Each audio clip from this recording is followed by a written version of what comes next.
The next item we will take a look at in our multiple form projects is to create a splash screen. A splash screen is often used as an attention getter to announce that the project is now starting. It can add a real nice level of professionalism to your projects and is very simple to include.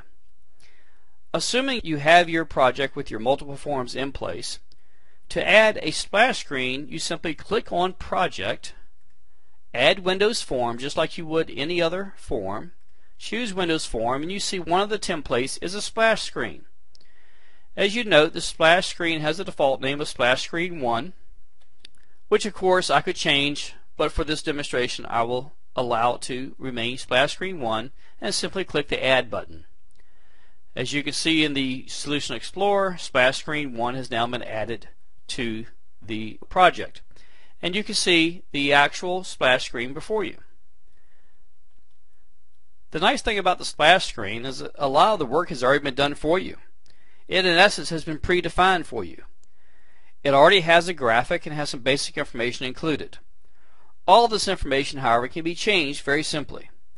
Most of it is simply a matter of changing labels.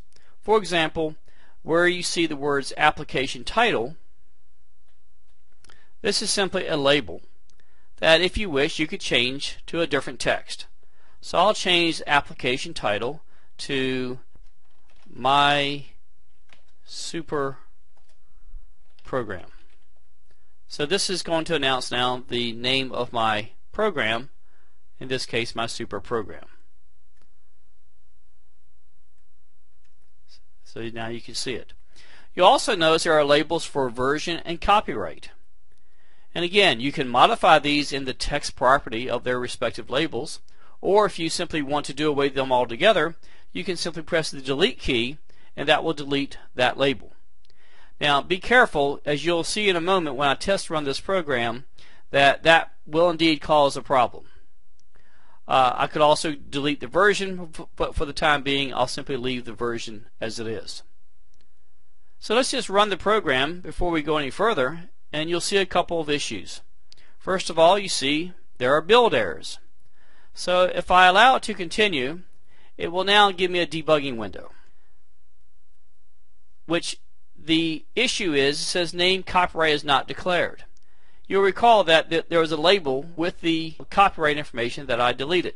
If I double click on that, it takes me to the code window that is automatically associated with this splash screen. This is not code that I typed. This is code that automatically comes when you import a splash screen template into your project. And as you can see, there is a label that is specifying the label called copyright. And this is a way of getting the information from what's called the assembly information, which we'll explore momentarily.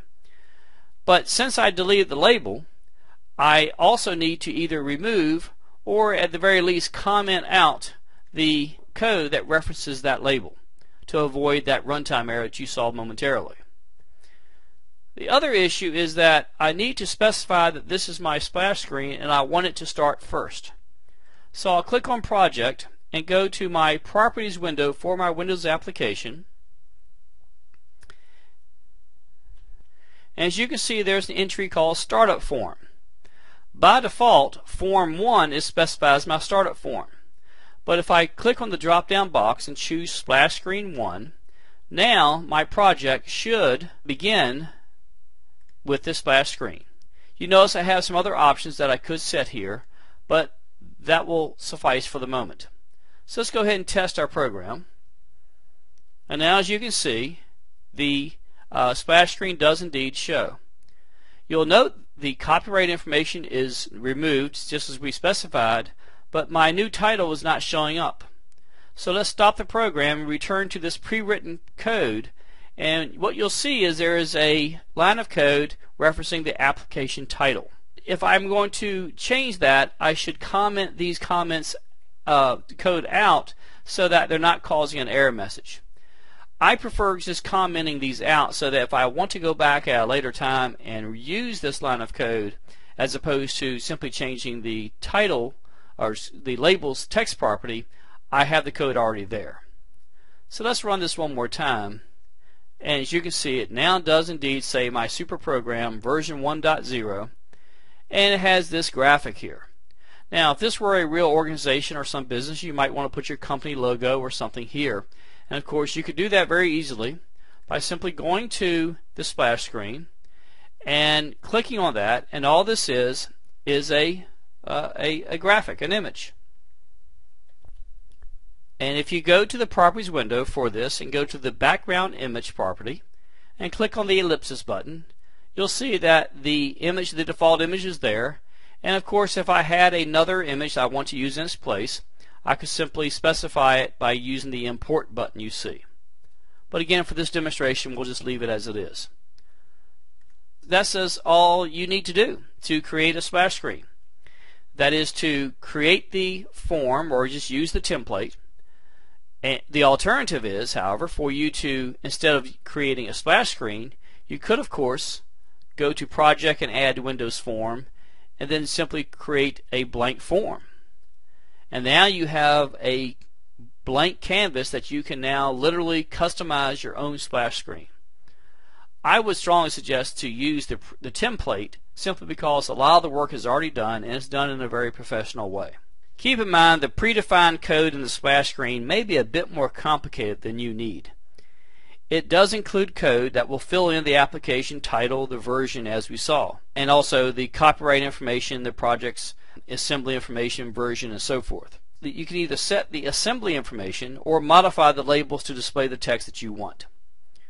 Professional applications will use splash screens to tell the user that a program is loading and starting.